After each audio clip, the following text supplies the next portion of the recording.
नवरात्रि के इन 9 दिनों में सुबह और शाम को, सुबह जब सूर्य उदय हो रहा हो और शाम जब सूर्य अस्त हो रहा हो, उस समय पर बैठ कर के अगर संभव हो सके तो ज्योत जलाए और जलती हुई ज्योत के सम्मुख बैठ करके देवी की उपासना करनी चाहिए। लंबा चौड़ा मंत्र तंत्र ना आता हो तो सर्व सरल, सबसे आसान ओम श्री दुर्गायै नमः, ये सबसे सरल मंत्र है। इस मंत्र के साथ 5 या 11 माला कर ले। हाथ में, दाहिने हाथ में माला रख के उसके साथ 5 या 11 माला कर ले और इन 9 दिनों में कोशिश करे कि आहार अच्छा सात्विक रखे। अच्छा आहार, सात्विक आहार मतलब ज़्यादा तेज मिर्च मसाला ना खाए। प्याज लहसुन को इसलिए मना करते हैं क्योंकि प्याज और लहसुन का जो स्वभाव है वो गर्म होता है और जिसको 2 समय बैठ करके साधना करनी है उसका जो बॉडी टेम्परेचर है वो राइज नहीं होना चाहिए। जब आप अपने शरीर को थोड़ा ध्यान से देखें तो जब आप तेज गरम मसाला, तेज मिर्च का पका हुआ भोजन खाते हैं तो हमारा पित्त बढ़ता है। जो गैस्ट्रिक जूसेस सिक्रीट होती हैं उनकी वजह से एक तुम्हारा जो आमाशय है, जो स्टमक रीजन है, वहाँ पर बहुत बेचैनी महसूस हो सकती है। जो मूड हैं अकल से, वो अपने शरीर में इन चेंजेस को महसूस नहीं कर पाते। These are very subtle changes.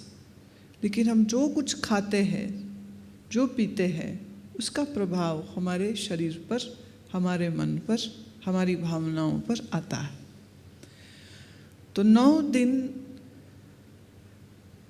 सुबह शाम जिसको साधना करनी है तो उसको कम खाना, हल्का खाना, शांत प्रकृति की वस्तुओं को खाना। तो आइडियली तो फल दूध कहा गया है और कुछ नहीं। बाकी ये जो कुछ खाया जाता है व्रत के नाम पर, सो गलत है, वो उचित नहीं है। पर अगर पूर्ण व्रत ना कर सके तो अपने आप को खुश तो लोगों ने करना ही है, तो वो इस तरह कर लेते हैं। ठीक है, उनको वही सूटेबल है तो वही सही। लेकिन हल्का आहार रखते हुए देवी की उपासना करने को, देवी अर्थात शक्ति, जिस शक्ति से वृक्षों में फल लगते हैं, जिस शक्ति से फसल सब्जी, जिस शक्ति से आपका शरीर बढ़ता है, आपका शरीर चलता है, जिस शक्ति से ये सारी सृष्टि चल रही है, उस शक्ति को ही देवी कहा गया। परमात्मा का स्वरूप और स्वभाव तो काल से परे अकाल पुरख है, जो वो ना सृष्टि बनाता है, ना तोड़ता है, ना चलाता है। ये सब काम प्रकृति के हैं, ये सब काम शक्ति के हैं, शिव के नहीं। तो शिव अर्थात वह निर्गुण सत्ता, सच्चिदानंद परब्रह्म, आदि अंत से रहित अविनाशी सच्चिदानंद स्वरूप। और शक्ति अर्थ प्रकृति। हमारा शरीर प्रकृति के अधीन है, प्रकृति से बना है, नेचर ने बनाया है इसको। सो जिस शक्ति से ये सारी प्रकृति कार्य कर रही है, प्रकृति में जिसके द्वारा शक्ति का सृजन और चलन होता है, उसी को देवी कहा जाता है। हालांकि पौराणिक ढंग से ऐसा कहा जाता है कि कभी किसी काल में, कब पता नहीं, पर कभी किसी काल में कुछ राक्षसों ने बहुत आतंक मचाया, देवताओं को, मनुष्यों को सताते थे, तंग करते थे, हिंसक थे। और उनसे सब पीड़ित थे, पर उनसे बच नहीं पा रहे थे। बहुत सारे दानवों के नाम आते हैं, मधु, कैटभ, शुंभ, निशुंभ, चंड, मुंड। तो इनके आतंक से कैसे बचें? तो पुराण की कथा ये कहती है कि तब सब देवी देवताओं ने, सब मनुष्यों ने मिलकर प्रार्थना करी कि हमको इस पीड़ा देने वाली आतताई तमोगुणी शक्तियों से कौन बचाएगा।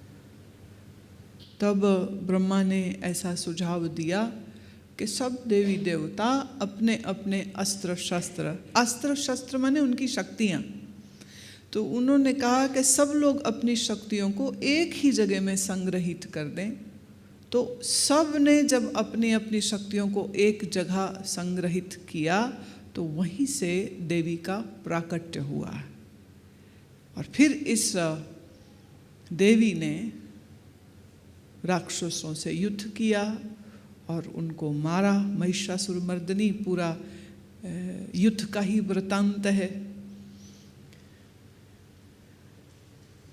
और कोई भी शक्ति अपने आधार के बगैर नहीं चलती है। ऐसे ही देवी का आधार कौन है? कहा देवी का आधार शिव है। सांख्य मत में उसी को पुरुष और प्रकृति कहते हैं, शिव मत में उसी को शिव और शक्ति कहते हैं, वैष्णव मत में उसी को विष्णु और लक्ष्मी कहते हैं। और अगर साइंस की जुबान से हम कहें तो परम ऊर्जा से ही ये सब सृष्टि का सृजन और मेंटेनेंस और बनना हो रहा है और चलना हो रहा है। तो अलग अलग नाम अलग अलग परंपराओं में आए हैं, लेकिन शक्ति का एक और स्वरूप भी है जो सूक्ष्म रूप है और जिस स्वरूप के साथ वो आपके भीतर भी मौजूद है। और उसी शक्ति को तंत्र में कुंडलिनी कहते हैं। और शिव का अर्थ है परम चेतना। तो कुंडलिनी का स्थान मूलाधार में और शिव का स्थान कहा सहस्रार में। तो शिव और शक्ति अलग अलग हैं। तो साधना के द्वारा शक्ति को जागृत करके शिव के साथ मिलाना। अब इस पूरे क्रम को थोड़ा काव्यात्मक ढंग से, एक सिंबॉलिक तरीके से, चित्रों के माध्यम से समझाया गया। लेकिन ये 9 दिन वास्तव में देवी साधना के माने शक्ति जागरण के दिन होते हैं। बिना शक्ति के तो कुछ भी नहीं होता। बिना शक्ति जो हम बोल रहे हैं, ये वाक शक्ति, जो विचार आ रहे हैं, ये हमारी बुद्धि की शक्ति। और बुद्धि का सोचना और जीभ का बोलना भी किसी एक शक्ति से हो रहा है। तो यहाँ शक्ति जागृत है तो बोलना हो रहा है। ऐसी तरह तुम्हारी बुद्धि में अगर समझने की शक्ति जागृत होगी तो समझ आएगी मैं क्या बोल रही हूँ, और नहीं तो कुछ समझ भी नहीं आएगी। तो तुम्हारे अंदर समझने की जो शक्ति, सोचने की जो शक्ति तो शक्ति होती है। लेकिन जब हमारा मन इस शक्ति का दुरुपयोग करता है तो तमोगुण के रास्ते पे चला जाता है, रजोगुण चंचलता के रास्ते पे चला जाता है, हिंसा लोभ द्वेष के रास्ते पे चला जाता है। रजोगुण में बढ़ जाएगा तो खाना पीना अच्छा लगता है, सोना अच्छा लगता है, बातें करना अच्छा लगता है, अच्छे कपड़े पहनना अच्छा लगता है। अब ये सब कुछ भी तो मन के अंदर मौजूद शक्ति को प्राप्त करके मन ने सोचना शुरू किया। अगर मन में शक्ति ही ना होती तो मन कुछ भी नहीं सोच सकता। लेकिन यही शक्ति जब सात्विकी हो जावे तब मनुष्य के जीवन में साधना का जन्म होता है। तो ये 9 दिन कहा साधना के दिन होते हैं।